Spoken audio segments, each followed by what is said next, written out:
की शाम की बेला संध्या के समय आप सभी का हम स्वागत करते हैं। एक बार फिर से आज की क्लास में हम आगे बढ़ेंगे और बढ़ते हुए हम प्रेरितों के काम 15वां अध्याय उसके 24 वचन से आगे के वचनों को आज हम देखना आरंभ करेंगे। जैसे पतरस लगातार उन लोगों को बता रहा है कि कैसे अन्य जातियों के बीच में ये सारी चीज़ें हैं, तो उसके बाद में हम देखते हैं कि यहूदा, सिलास और बरनबास और पौलुस को एक बार फिर से अन्य जातियों के बीच में नमस्कार का पत्र लिख करके भेजा गया और उसके बाद में देखते हैं आगे क्या होता है। चैनल को लाइक करें, सब्सक्राइब करें, शेयर करें ताकि बहुत ही लोगों तक ये क्लास पहुंच सके।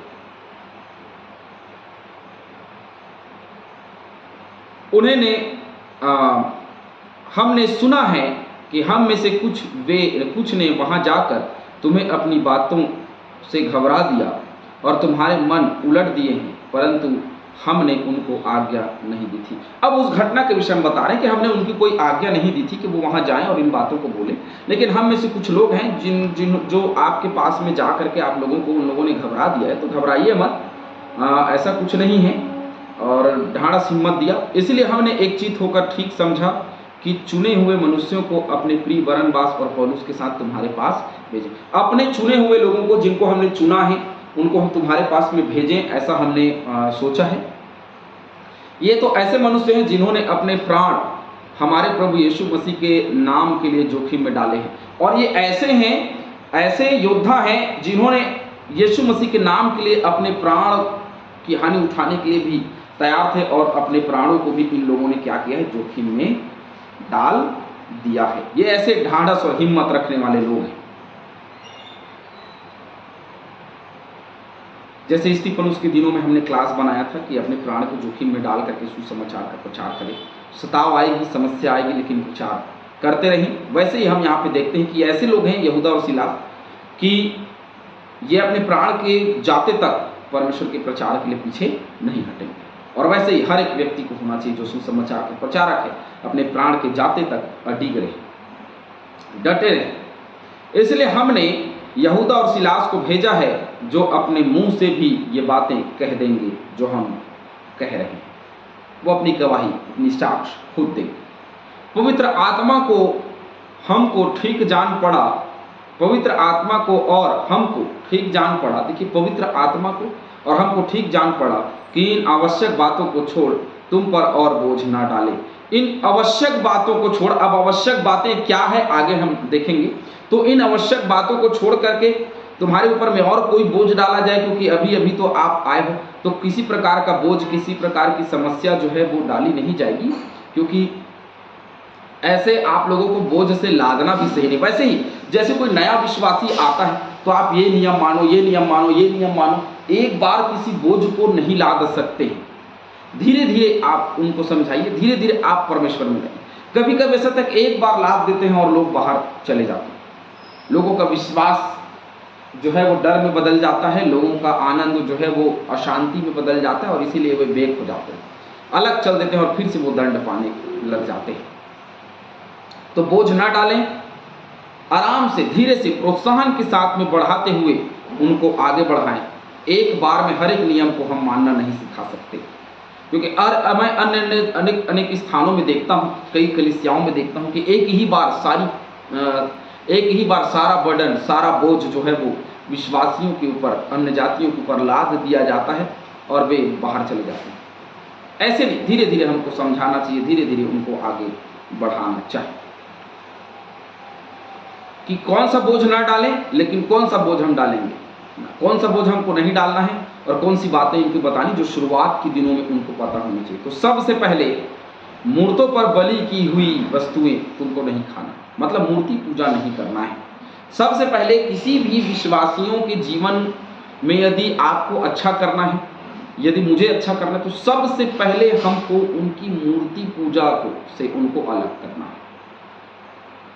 जब भी वो मूर्ति पूजा से अलग होंगे, या उससे बलि की हुई वस्तुओं से, उस लहू से, गला घोंटे हुए मांस से जब तक अलग नहीं होंगे, तब तक वे परमेश्वर का दंड पाते रहेंगे, तब तक वो मसीह यीशु में नहीं आएंगे। अब एक ही बार सारा कुछ ये मत करो वो मत करो, सारा नियम लाद देंगे तो गड़बड़ हो जाएगा। सबसे पहले मूर्ति पूजा से अलग करना है। लहू, जैसे कई लोग बकरों को काट करके उसका लहू जैसे जम जाता है उसको टुकड़ा काट करके खाते, वो नहीं खाना है ना, प्योर वो नहीं खाना है।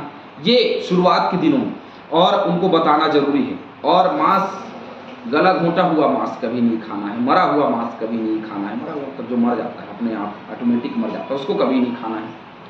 और व्यभिचार से दूर रहो।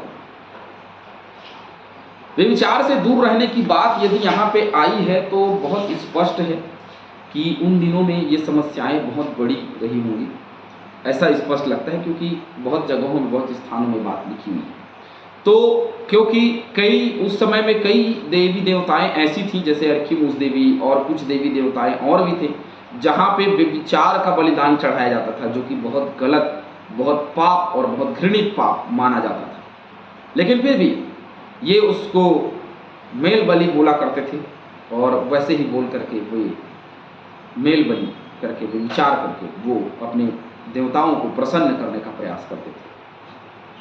व्यभिचार की देवी मानी जाती थी, तो व्यभिचार की देवी है ना, तो व्यभिचार से दूर रहें, तो मूर्ति पूजा ना करें और ऐसे कोई भी काम को ना करें जो हमको क्या लगे, हमको गलत लगे या परमेश्वर को गलत लगे और उसके सामने हम दंड किए करें।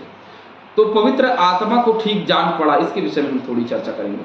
पवित्र आत्मा की अगुवाई में यरूशलेम की सभा हुई। यीशु ने प्रतिज्ञा की कि आत्मा उन्हें सत्य में मार्गदर्शन करेगा। यूहन्ना 16:13 पढ़ लीजिएगा। कलीसिया का निर्माण मनुष्य द्वारा नहीं, परंतु आत्मा की अगुवाई प्रार्थना, उपवास और परमेश्वर के वचन के प्रति वचनबद्ध होकर उसकी इच्छा जानने से होना चाहिए। कभी भी ऐसे ही हमने कलीसिया बना दिया, ऐसे ही हमने स्थापित कर दिया, ऐसे ही पासवान को स्थापित कर दिया, नहीं, परंतु पूर्ण पवित्र आत्मा की अगुवाई प्रार्थना, उपवास और परमेश्वर के वचन के प्रति वचनबद्ध होकर के एक कलीसिया की स्थापना होनी चाहिए। अगर कलीसिया मसीह की कलीसिया बनना चाहती है तो वह आत्मा का कलीसिया को वचन सुन, जो आत्मा की बातें हैं उसको कलीसिया पूरी रीति से सुननी चाहिए। यदि नहीं सुनेगी तो गड़बड़ होगा। और जैसे इफिसियुस की कलीसिया के लिए कहा गया, तूने पहला जैसा प्रेम छोड़ दिया। यदि आत्मा की अगुवाई और भरपूरी से बनाई नहीं जाएगी तो पहला जैसा प्रेम खत्म हो जाता है, नष्ट हो जाता है।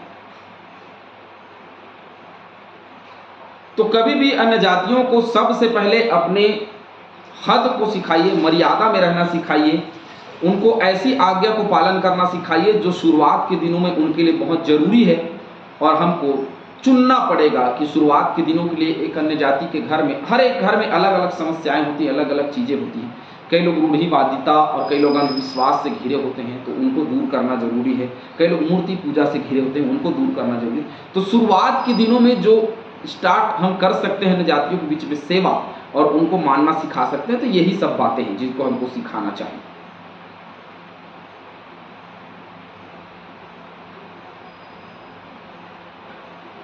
इनसे दूर रहो तो तुम्हारा आगे भला भी होगा और तुम्हारे जीवन में अच्छा भी होता चला जाएगा। फिर वे विदा होकर अंताकिया पहुंचे और सभा को इकट्ठी करके वह पत्री उन्हें दे दी।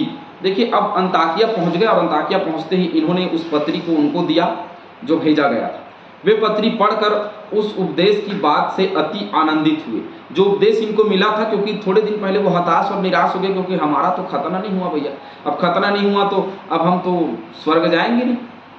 अब इनके बीच में एक प्रकार का दहशत आ गया, एक प्रकार से ये लोग हताश और निराश हो गए। तो ये पत्री जो है एक प्रोत्साहन के रूप में उस स्थान में काम आई और वे अति आनंदित हुए। शुरुआत में ही आप पूरा वर्णन नहीं कर सकते हैं, शुरुआत में धीरे धीरे करके आप उनको बढ़ाएंगे, उनको प्रोत्साहित करते रहिए, प्रोत्साहित करते हुए आगे बढ़ाते चले जाए।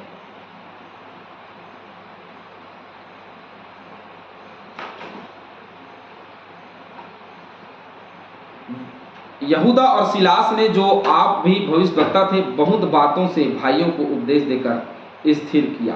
देखिए, ये लोग अब भटकने की स्थिति में थे, इधर उधर इनकी स्थिति परिस्थिति डामाडोल हो रही थी। तो इन लोगों ने उस पत्री के साथ ही साथ यहूदा और सिलास ने, जो आप ही क्या थे, भविष्यवक्ता थे, और ये पौलुस और बरनबास से पहले और सीनियर पास्टर कह सकते हैं आप, सीनियर सेवक, सीनियर प्रभु के दास थे। और ये लोग नए थे। तो जब इन्होंने यहूदा और सिलास के बातों को सुना और उपदेशों को सुना तो इनको बड़ा ढांढस हुआ और इन लोगों को स्थिर किया गया। तो अपने वचन से आप इनको विचलित ना करिए परंतु स्थिर करिए। कई लोग ऐसे कि बोले नहीं अब 10 वंश आप दीजिए, तो कई लोग हताश और निराश हुए। ये नियम ऐसा मानना वैसा मानना, ये नहीं करना वो नहीं करना ऐसा नहीं करना, तो बहुत सारे नियम को बता करके जब हम रखते हैं तो वे लोग हताश और निराश हुए। धीरे धीरे आप वचन समझाते चले जाएंगे तो वे प्रोत्साहित होते चले जाएंगे और प्रोत्साहित होकर के हर एक चीज़ों को धीरे से छोड़ देंगे। यहूदा और सिलास ने जो आप ही भविष्यवक्ता थे इन विषयों में उन्होंने जाकर के चर्चा की। वे कुछ दिन रहकर भाइयों से शांति के साथ विदा हुए कि अपने भेजने वालों के पास जाएं। अब वहाँ रहे और जब उनको ढांढस और हिम्मत मिला तो बड़े शांति अर्थात बड़े आराम के साथ हैं वे अपने भेजने वाले के पास में वापस लौटे, इसलिए उन्होंने उनसे विदा लिया। परंतु सिलास को वहाँ रहना अच्छा लगा। सिलास को वहाँ रहना अंताकिया में बहुत अच्छा लगा कि नहीं मैं यहीं रहना चाहता हूँ, मैं यहाँ रहा तो मुझे बड़ा अच्छा लगा। देखिए हर प्रभु के दास को जब उसके वचन को सुना जाता है, जब उनके प्रचार को सुना जाता है, जब प्रभु उनके जीवन में काम करता है, कलीसिया में काम करता है, जब लोग सब वचन से भरे होते हैं तो किसी भी पासवान को बहुत अच्छा लगता है। तो धीरे धीरे करके भरना होता है और ये भरे तो सिलास को बड़ा अच्छा लग रहा था। परंतु पौलुस और बरनबास अंताकिया में रह गए। और अन्य बहुत से लोगों के साथ प्रभु के वचन का उपदेश करते और सुसमाचार सुनाते रहते। तो पौलुस और बरनबास जो हैं बहुत दिनों तक अंताकिया में रहे और वहीं उनको रहना अच्छा लगा। सिलास को भी वहाँ रहना अच्छा लगा। तो सिलास और यहूदा को वापस आना था, इसलिए सिलास और यहूदा वापस आ गए। लेकिन बरनबास और पौलुस वहीं रुके। वहीं रुक करके उन्होंने अंताकिया में सुसमाचार के प्रचार कार्य को आगे बढ़ाया और प्रभु के काम को आगे बढ़ाया। अन्य जातियों के बीच में प्रचार हर एक नियमों को बता के कभी नहीं किया जाता। धीरे धीरे शुरुआती नियम यह है कि सबसे पहले आप उनकी मूर्ति पूजा, उनकी रूढ़िवादिता से उनको अलग करें और धीरे धीरे सुसमाचार के प्रचार को आगे करते रहें, बढ़ाते रहें। प्रभु हम सभी को बहुतायत से आशीष दे। प्रभु में आप सब निरंतर आगे बढ़ते चले जाएं। आमीन।